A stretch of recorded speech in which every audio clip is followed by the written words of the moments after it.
প্ৰতিভাৰ গৰাকী নাছিল তেওঁ, যেন আছিল এটি উদিত দগমগীয়া নবাৰুণ।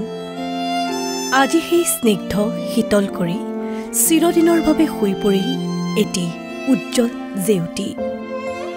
জীৱন নাটৰ শেষ ৰাগিনীত কল্যাণ খৰ মাৰি অজান দেশলৈ গুচি গ'ল অভিনেত্ৰী জ্ঞানদা কাকতি।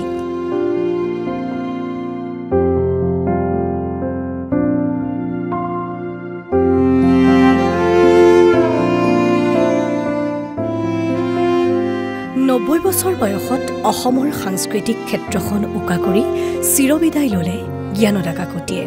আজীৱন অভিনয় সংগীতৰ নীৰৱ সাধনাৰে প্ৰতিটো স্তৰতেই দি গৈছিল সম্ভাৱনাৰ স্বাক্ষৰ। অসমীয়া চলচ্চিত্ৰ জগতৰ এগৰাকী জনপ্ৰিয় অভিনেত্ৰী, একাধাৰে এগৰাকী কণ্ঠশিল্পী জ্ঞানদা কাকতিয়ে পাৰঘাট ছবিৰে প্ৰৱেশ কৰিছিল অসমীয়া ছবি জগতত। ৬০-৭০ দশকত দৰ্শকৰ মাজত আলোড়নৰ সৃষ্টি কৰা পুবেৰুণ ছবিখনত জ্ঞানদা কাকতিৰ বলিষ্ঠ অভিনয়ে আপ্লুত কৰিছিল সকলোকে। নিচেই কম বয়সতে পিতৃ দেবেন দাসৰ তত্বাৱধানত সতী বেউলা নাটকত নৃত্য পৰিৱেশন কৰিছিল জ্ঞানদা কাকতিয়ে। তেতিয়াই গুণীজনে চিনিছিল তেওঁৰ উজ্জ্বল প্ৰতিভাক।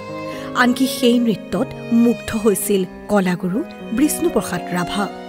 ১৯৬০ চনত বাৰ্লিন মহোৎসৱত প্ৰদৰ্শিত হৈছিল পুবেৰুণ ছবিখন। জ্ঞানদা কাকতিয়ে আছিল বাৰ্লিন মহোৎসৱত ভুমুকি মৰা প্ৰথমগৰাকী অসমীয়া অভিনেত্ৰী।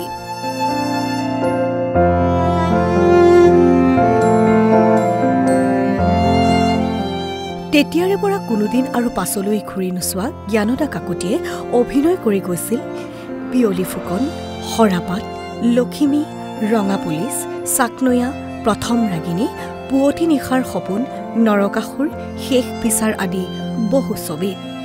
সেই সময়ৰ জনপ্ৰিয় ছবিসমূহত কৰি গৈছিল মন পৰশা অভিনয়।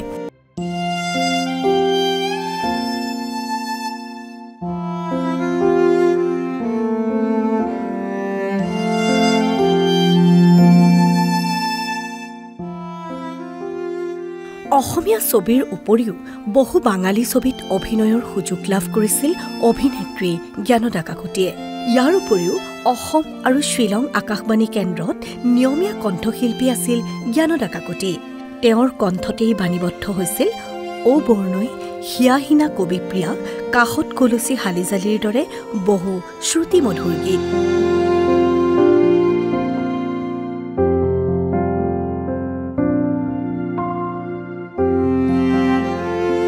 জীৱনজোৰা অভিনয় সংগীতৰ নীৰৱ সাধনাৰ বাবে তেওঁলৈ আগবঢ়োৱা হৈছিল অসম চৰকাৰৰ বিষ্ণু ৰাভা বঁটাৰে সন্মানিত কৰা হৈছিল।